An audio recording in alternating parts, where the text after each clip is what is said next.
हमारा टॉपिक है Cyclostomata. Cyclo means होता है सर्कुलर और स्टोमेटा मीन्स होता है माउथ, यानी कि जिनका माउथ सर्कुलर हो। अब आप इमेजिन करो कि सर्कुलर माउथ किसका होगा? जिनके माउथ में जबड़े नहीं पाए जाएंगे, यानी कि जॉज एब्सेंट होंगे, उनका माउथ सर्कुलर होता है। तो सबसे पहले हम देखते हैं कि साइक्लोस्टोमेटा का क्लासिफिकेशन क्या है। तो फर्स्ट किंगडम एनिमेलिया, उसके बाद phylum Chordata, sub phylum Vertebrata, group Agnatha, class Cyclostomata, और इसे दो ऑर्डर में डिवाइड किया गया है, पेट्रोमाइजोनिया और मिक्सोनोइडिया। पेट्रोमाइजोनिया जिसका एग्जाम्पल है पेट्रोमाइजोन, और इसका जो कॉमन नेम है इसे हम लैम्प्री भी बोलते हैं, लैम्प्री। और ये एक्टोपैरासाइट होते हैं, यानी कि होस्ट के आउटर सरफेस पर पाए जाते हैं। दूसरा है मिक्सोनोइडिया, इसका एग्जाम्पल है मिक्साइंस, इसका कॉमन नेम है हैगफिश, और ये होते हैं एंडोपैरासाइट, यानी कि ये एनिमल्स की बॉडी के अंदर सर्वाइव या लिव करते हैं, रहते हैं। अंतः परजीवी और ये बाह्य परजीवी। अब इसको हमें याद करने का एक पैटर्न है। जैसे हमारे पास आता है कि साइक्लोस्टोमेटा का क्लासिफिकेशन लिखना है, तो साइक्लोस्टोमेटा नाम याद आता ही हमें पता है कि जिनका माउथ सर्कुलर होता है, और ये हम एक क्लास पढ़ रहे हैं। साइक्लोस्टोमेटा क्या है? एक क्लास है। तो क्लास साइक्लोस्टोमेटा का क्लासिफिकेशन देखने के लिए, तो माउथ सर्कुलर है तो हमको पता है कि इसका जो ग्रुप होगा तो हमें किस में करेंगे, इसके जबड़े अनुपस्थित हैं, तो ग्रुप कौन सा हो गया? एग्नोथा। साइक्लोस्टोमेटा याद आते ही हमें याद आ जाएगा कि जबड़े अनुपस्थित है, इसलिए ग्रुप एग्नोथा है। फिर एग्नोथा यानी कि जबड़े की प्रेजेंस और एब्सेंस के आधार पर हमने किसको डिवाइड किया था? वर्टिब्रेटा, यानी कि सब फाइलम क्या है इसका? फिर वर्टिब्रेटा। वर्टिब्रेटा को किसमें इंक्लूड किया था हमने, मतलब किसमें डिवाइड किया था? कॉर्डेट्स का जब हमने क्लासिफिकेशन पढ़ा था उसमें वर्टिब्रेटा सब फाइलम था। तो फाइलम कॉर्डेटा हो गया। और किसके अंदर हम सारी स्टडी कर रहे हैं? कौन सा किंगडम है इसका? एनिमेलिया। तो ये है इसका क्लासिफिकेशंस। फिर हम इसके कुछ स्पेसिफिक कैरेक्टर्स देखते हैं कि इसमें कौन कौन से स्पेशल कैरेक्टर होते हैं। तो फर्स्ट हम करते हैं बात इसकी हैबिटेट की, किसका हैबिटेट, यानी कि कहाँ कहाँ पाया जाता है। तो found in both marine and fresh water, ये समुद्री और स्वच्छ जल दोनों में पाया जाता है। स्वच्छ जल में भी और समुद्री जल दोनों में पाया जाता है। बॉडी की बात करें तो इसकी बॉडी होती है इलॉन्गेटेड और ईल लाइक। ईल का मतलब ईल एक फिश होती है जो बिल्कुल एक लंबी स्ट्रक्चर होती है, उसकी जैसे जो भी फिश दिखाई देती है या उसका जैसे जो भी स्ट्रक्चर होता है हम उसको बोलते हैं ईल लाइक। ईल लाइक का मतलब होता है पूरी इस तरह से इलॉन्गेटेड स्ट्रक्चर होती है। स्किन की बात करें तो सॉफ्ट स्मूथ ग्लैंडुलर, ग्लैंडुलर मतलब जिनकी स्किन में ग्रंथियां पाई जाती है, परंतु स्केल्स या सल्क अनुपस्थित होते हैं।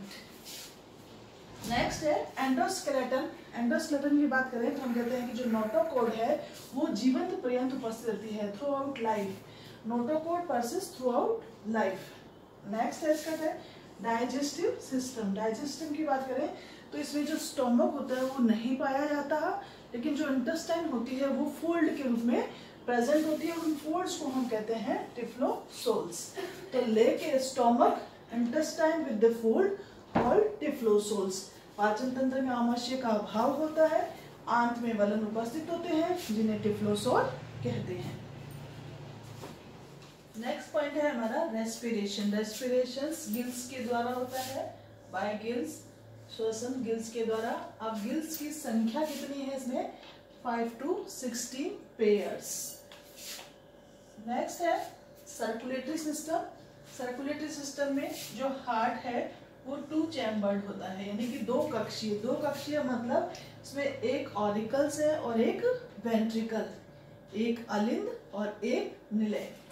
नेक्स्ट है excretory system. 1 pair mesonephric kidney, एक जोड़ी मध्य वृक्क पाए जाते हैं। मीजोनेफ्रिक ये डेवलपमेंट के बेसिस पे किडनी का इवोल्यूशन है कि जो प्रिमिटिव एनिमल्स है इसमें प्रोनेफ्रस, फिर मीजोनेफ्रस और हायर वर्टिब्रेट्स में मेटानेफ्रिक किडनी पाई जाती है। तो तो यहाँ मेजोनेफ्रिक किडनी मीन्स ये इवोल्यूशन के बेस पर यानी कि इसका डेवलपमेंट ऑफ किडनी के बेस पे इसको 3 में डिवाइड किया जाता है, प्रो, मीजो एंड मेटा। यहाँ पर जो एनिमल्स हैं वर्टिब्रेट्स के मिड में आ रहे हैं, तो यहाँ पर जो किडनी है वो मेजोनेफ्रिक है। फिर है nervous system, dorsal nerve code with differentiate brain, यानी कि जो नर्व कोड है वो डॉर्सली प्रेजेंट होता है और उसमें जो ब्रेन होता है वो अलग से विभेदित होता है।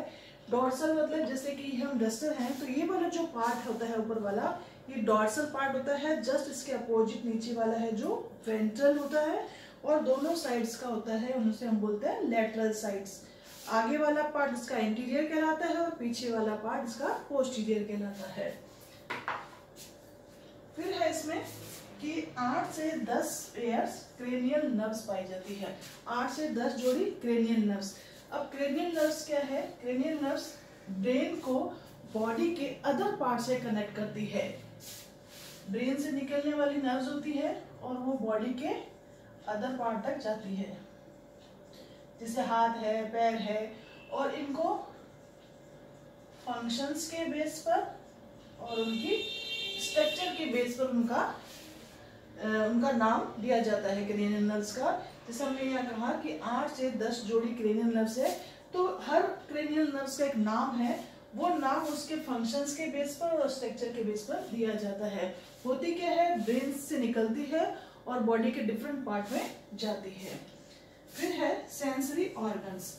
सेंसरी ऑर्गन में single median olfactory sac, olfactory यानी कि उसको स्मेल या ऑर्डर जो गंध होती है उसको महसूस करवाने वाला या उसको डिटेक्ट करने वाला रिसेप्टर्स प्रेजेंट होता है, उसे हम बोलते हैं सिंगल मीडियन ऑल्फैक्टरी सैक पाया जाता है। यानी कि किससे रिलेटेड है ऑल्फैक्टरी सैक? स्मेल, या जिसको हम ऑर्डर भी बोलते हैं।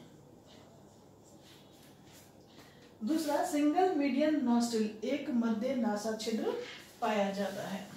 थर्ड है ऑडिटरी ऑर्गन, यानी कि ये इसके साउंड से रिलेटेड रिसेप्टर्स है, साउंड से रिलेटेड रिसेप्टर है जो उसको आवाज या जो भी इसके आसपास के एनवायरनमेंट में होती है उसको ये सचेत करता है उसमें। तो उसके साथ में इसके 1 या 2 सेमी सर्कुलर कैनाल्स या अर्धवृत्ताकार नलिकाएं उसमें पाई जाती है। रिप्रोडक्शन की बात करें तो सेक्सेस सेपरेटेड होते हैं, सेपरेटेड मींस यानी कि इसके लिंग अलग अलग, यानी कि मेल और फीमेल्स अलग अलग होते हैं, या उसको हम बोल सकते हैं कि एनिमल्स कैसा है, यूनिसेक्सुअल है, या उसको हम बाइसेक्सुअल भी बोलते हैं। नेक्स्ट है कि जो इसमें गोनेट्स होते हैं वो सिंगल होते हैं, लार्ज है और विदाउट गोनोडक्ट होते हैं, यानी कि उसमें जनन नलिका नहीं पाई जाती। विदाउट गोनोडक्ट, जनन ग्रंथि एक होती है, बड़ी होती है तथा बिना जनन नलिका के पाई जाती है। गोनेट्स क्या होते हैं? जो गैमेट्स को प्रोड्यूस करते हैं। गैमेट्स यानी कि जैसे मेल गोनेट्स है तो मेल गोनेट्स का जो ऑर्गन्स होगा टेस्टिस होगा, और फीमेल्स गोनेट्स की बात करें तो हम ओवरी होगा। फर्टिलाइजेशन एक्सटर्नल, निषेचन किस तरह का होता है? बाहरी होता है।